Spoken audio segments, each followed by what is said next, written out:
iniciando o nosso momento de reflexão.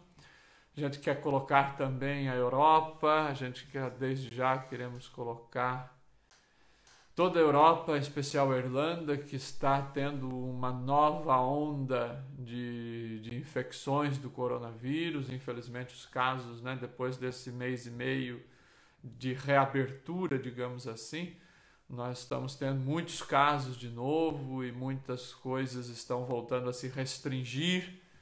Então, que o Senhor possa também cuidar aqui da situação da Irlanda, cuidar de cada um de nós, para que possamos continuar a vida, não é? Para que possamos agir também com prudência, com responsabilidade, para que possamos enfrentar esta nova onda do coronavírus que está chegando. Eu estava lendo hoje cedo também que na Itália está havendo uma nova onda. Então, que Deus cuide, que Deus abençoe, desses países que estão enfrentando esta nova onda. Vamos ver, a Valdeci está dando bom dia, peço oração por minha família, família do mundo inteiro, que Jesus te abençoe sempre, com muita saúde, sabedoria e Santa Filomena no Pernambuco. Amém. A Rosileide pede pela saúde do irmão Jandilson, que o Senhor o visite com bênçãos de cura. Amém. A Gorete Maninha, libertação dos vícios de bebida.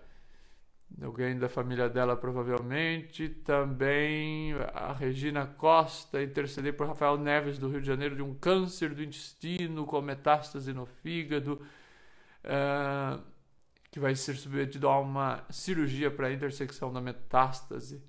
Que seja bem sucedida e que ele restabeleça. Se Deus quiser, viu, Regina? Se Deus quiser. Estamos colocando tudo isso no coração de Deus.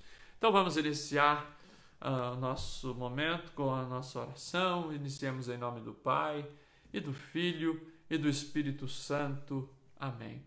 Peçamos, meus irmãos, a presença do Espírito Santo de Deus, este Espírito que é capaz de transformar o nosso coração de pedra em um coração de carne. Senhor, faça do nosso coração, derrame sobre o nosso coração a Tua graça, o Teu Santo Espírito, esta água viva que derramastes ainda no Antigo Testamento sobre o povo da primeira aliança.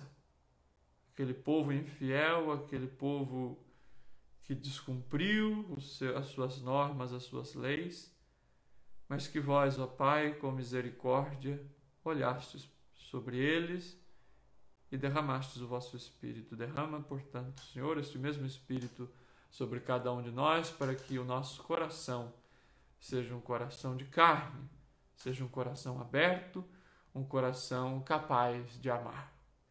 Tudo isso vos pedimos por Jesus Cristo, vosso Filho, na unidade do mesmo Espírito Santo.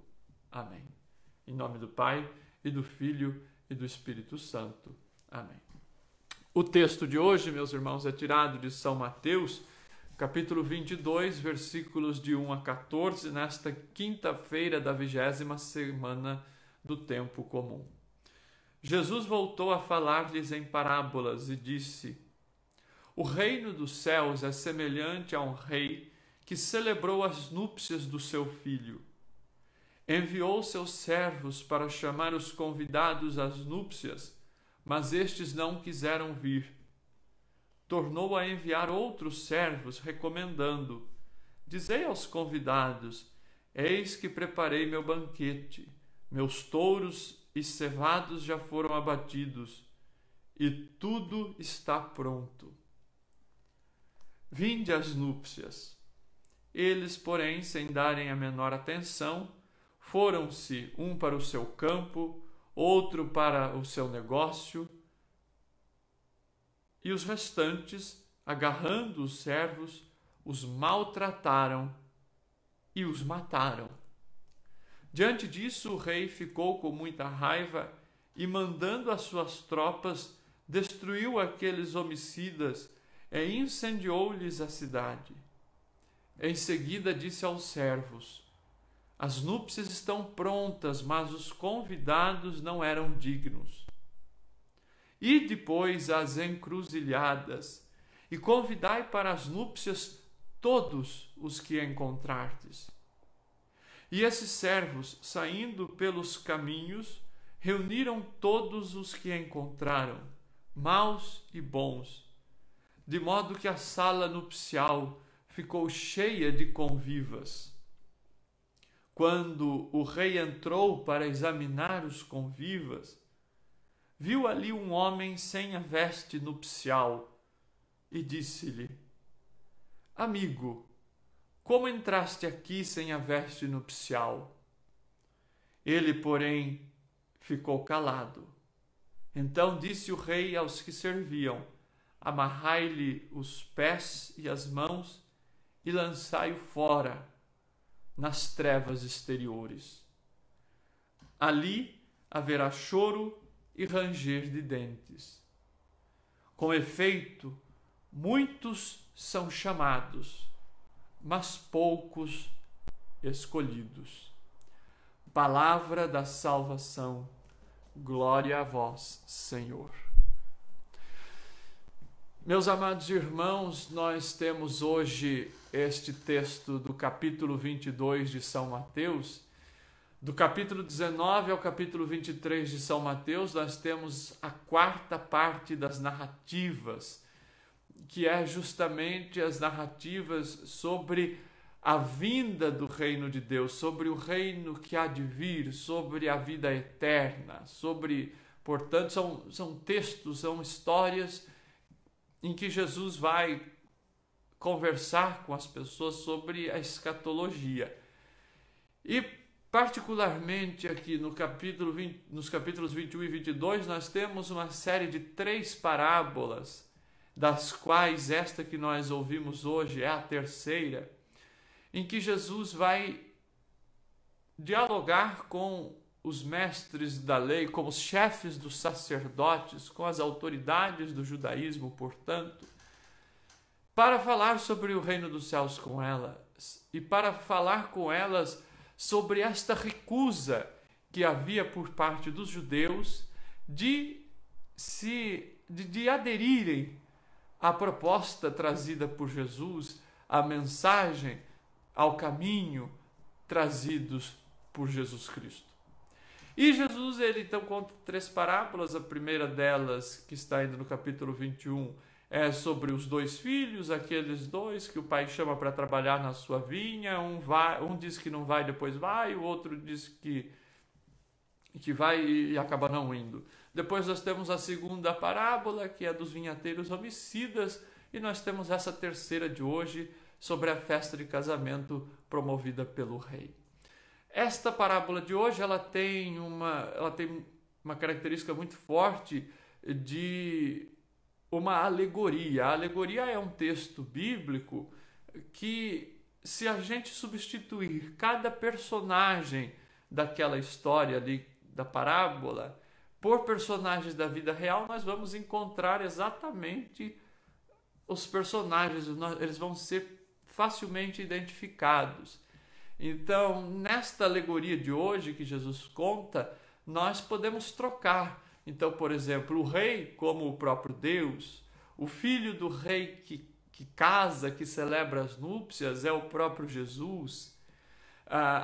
Aqueles convidados da festa que não aparecem, que não querem ir, são os judeus. Os servos que vão chamar estes convidados são os apóstolos, os profetas, que são perseguidos e são mortos por aqueles que não querem aderir à proposta, ao projeto de Deus. E então nós temos esta história, esta parábola, e nós podemos compreender que cada um de nós somos convidados para essas núpcias do filho do rei. Nós podemos atualizar esta parábola como sendo uma parábola voltada para a igreja. É por isso que São Mateus coloca esta parábola no seu evangelho. Esta parábola aparece também em Lucas, mas Mateus coloca porque ele percebe que dentro da comunidade haviam também aqueles que não queriam aderir plenamente ao reino de Deus, não queriam aderir plenamente à proposta de Deus, à proposta de Jesus Cristo. E assim como aqueles convidados para a festa, narrados na parábola, inventavam as mais diversas desculpas. Um tinha que se ocupar do seu negócio, o outro tinha que se ocupar do seu sítio, o outro tinha que cuidar de alguma outra coisa, o outro tinha que trabalhar, o outro tinha que cuidar dos filhos, aí não tinha tempo. Esta parábola nós podemos colocar cada um de nós, podemos colocar a igreja, cada um de nós como esses convidados do próprio Deus para participar deste banquete.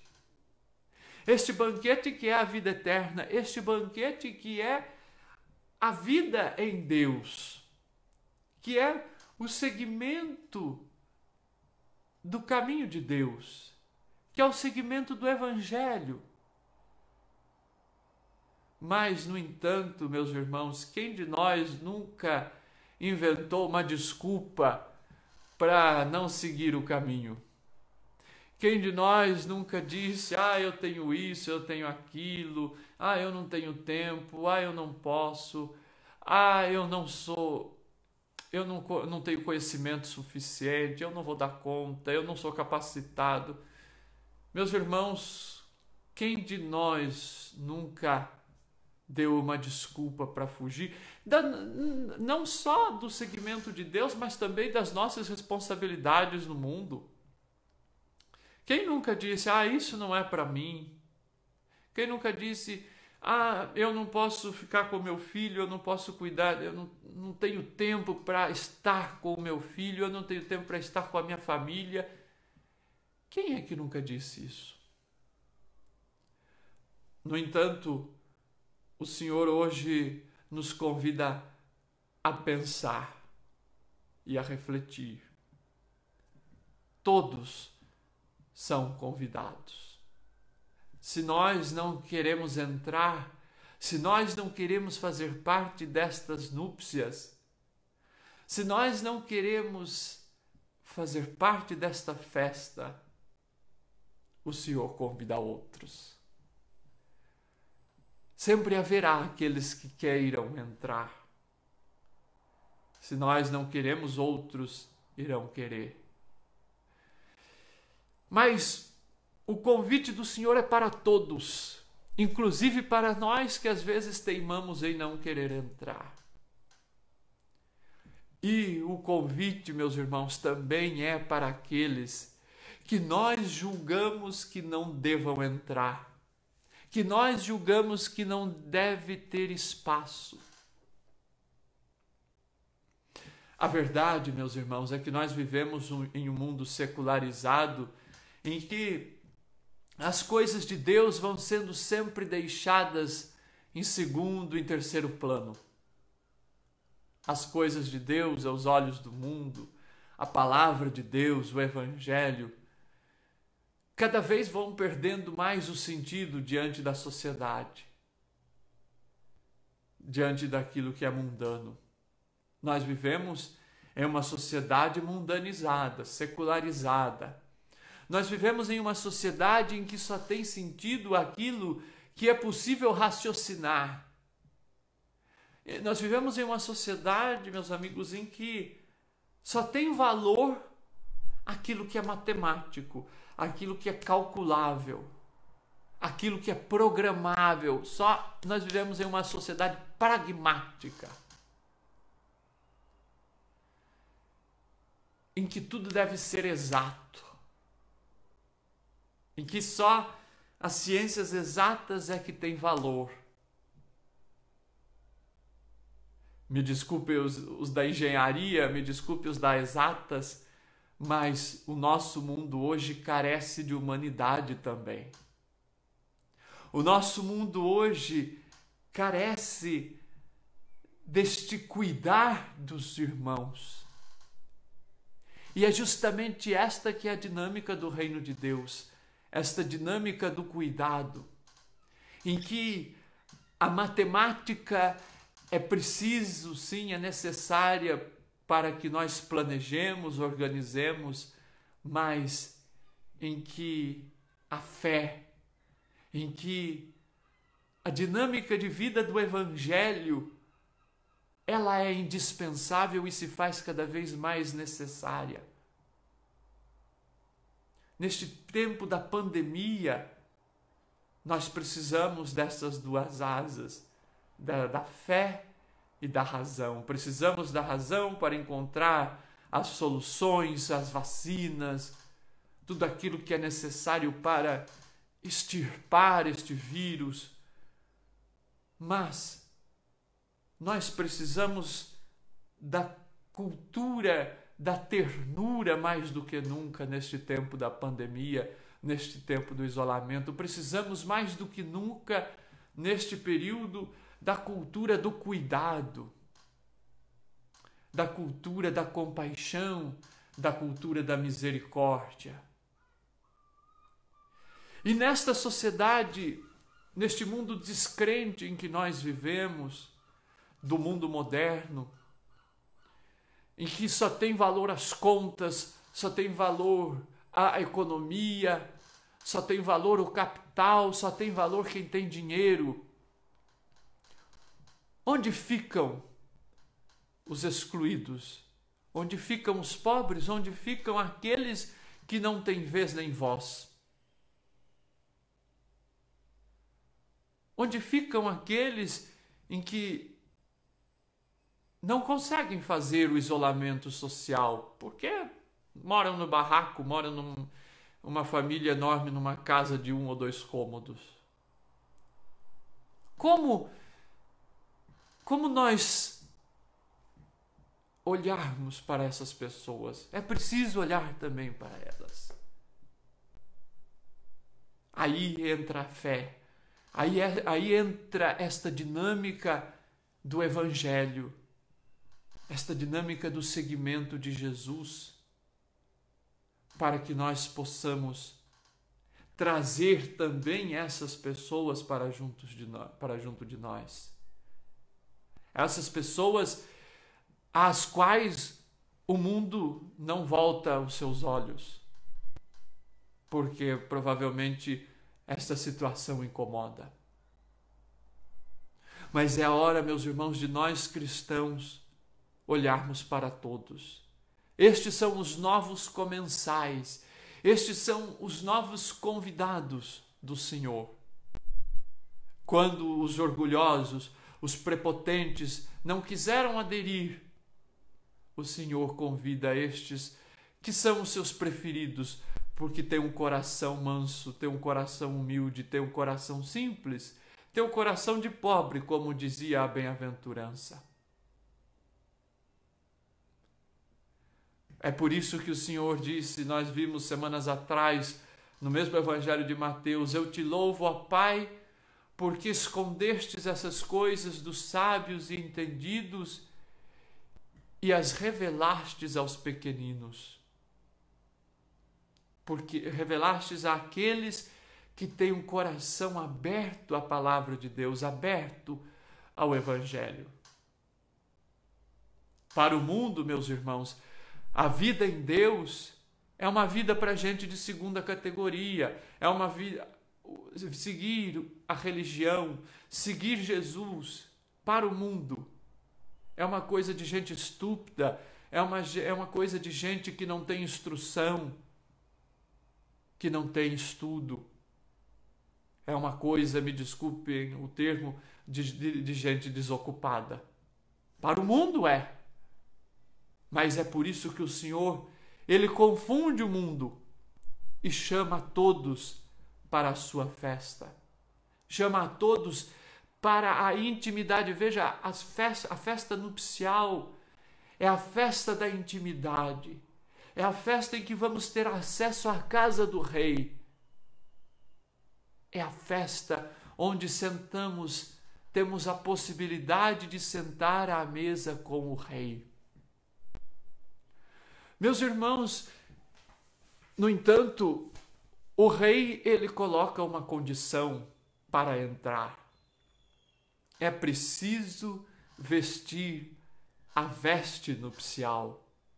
É preciso vestir a roupa de festa, da festa do casamento, para ter acesso. Você não pode entrar com uma roupa qualquer, com uma roupa velha, com uma roupa rasgada. É preciso vestir aquela roupa nova. Mas aqui, meus irmãos, de novo, é preciso nós entendermos que roupa nupcial é esta. A roupa nupcial é a roupa da justiça, é a roupa da verdade, é a roupa desta vida vivida em Deus. A veste nupcial é o próprio Jesus Cristo, que o batismo nos reveste, é aquela veste batismal, é aquela veste branca que nós envolvemos os neófitos após o batismo. São Paulo, na carta aos Efésios, vai explicar o que é esta veste. Efésios capítulo 4, versículos de 20 a 24.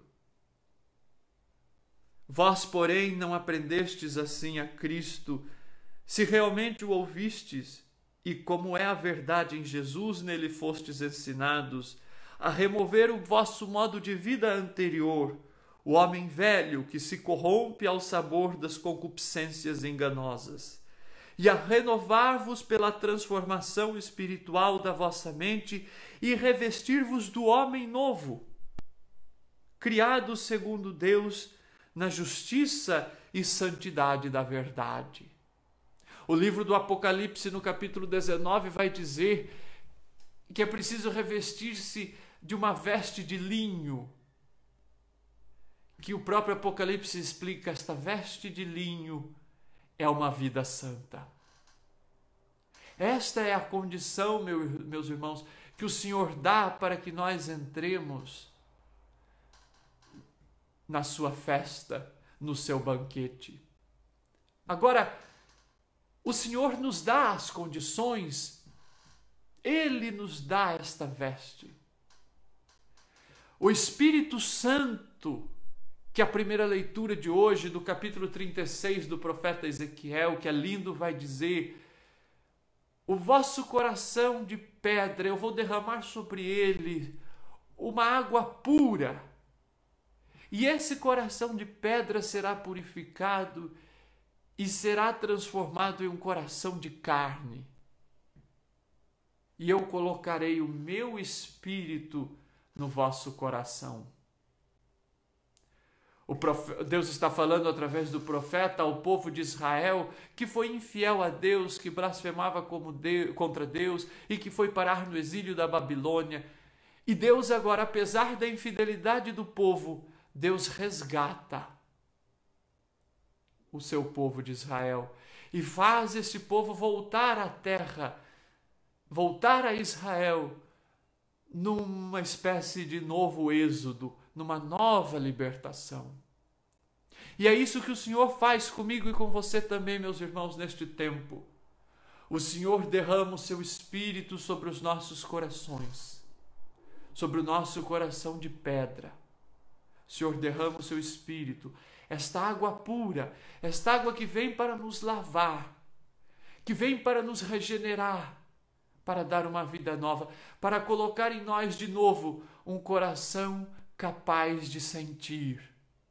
Se o seu coração está endurecido, meu irmão, peça ao Senhor esta graça.